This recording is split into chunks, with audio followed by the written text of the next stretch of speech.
Hey guys, it's Paradise, and here's a quick guide on how to get the awesome Death Knight's Twin Axe, an axe weapon with an amazing unique attack, the Blink Bolt Twin Axe, that dashes you forward and follows up with a spinning lightning charge slash. This one is definitely worth trying out. Drop a like and comment below if we help you out, and let's not waste any time and jump into it. For this one, we need to get to the Fog Rift Catacombs, which is actually really easy to get to from the castle front site of Grace, which can be accessed from right at the start of the DLC. So once you have this grace point, follow this route. So mount up and start heading sort of northwest through the encampment. There'll be a sort of gap in the mountains that you can go through with a camp of enemies, but you can ignore all of the enemies and just ride through them. Go into this wooden bridge and keep heading on down. It will get foggier as you get lower, but that's good because that means you're getting near the catacombs that we want to get to. So keep on riding. There's a little twist around as it goes sort of more north-northwest.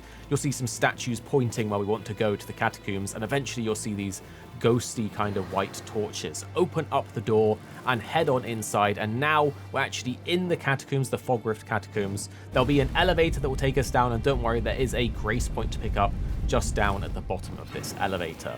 So now it's time to brave the entire dungeon and head on inside. There'll be a mob that you're greeted with right away, so take him out, head left into this big room, and watch out for the ceiling that comes slamming down. So time running into this little cubby in between the ceiling slams. You should be able to make a clear run after you're in the cubby.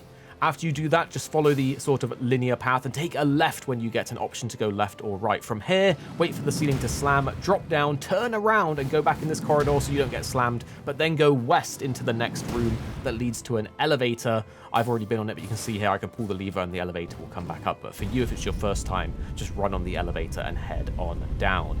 Now we want to head westwards again. There'll be a little enemy on the corner here and a bunch of enemies below you, but if you jump off and run and go left, you can actually avoid all of the enemies in this area. Now we're in another room with the ceiling slamming down. So run to the cubby, wait for the slam, run to the second cubby down, and then go opposite to the west, wait for the second ceiling to slam, and then head through to the next elevator here.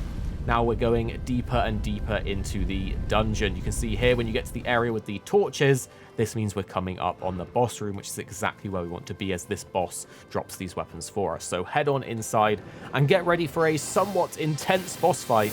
This boss actually does the Blink Bolt move on you and various other incantations. He can be quite annoying, but pay attention to this move on the screen now when he bursts with wings and dashes forwards to grab you. If he grabs you with this, he will drain your health and recover pretty much all of his health. So that is the one move you need to really make sure you dodge, otherwise he just keeps on healing. Your Mimic Summon will be really good here, and if you have any good Ashes of War or powers, it's going to really help.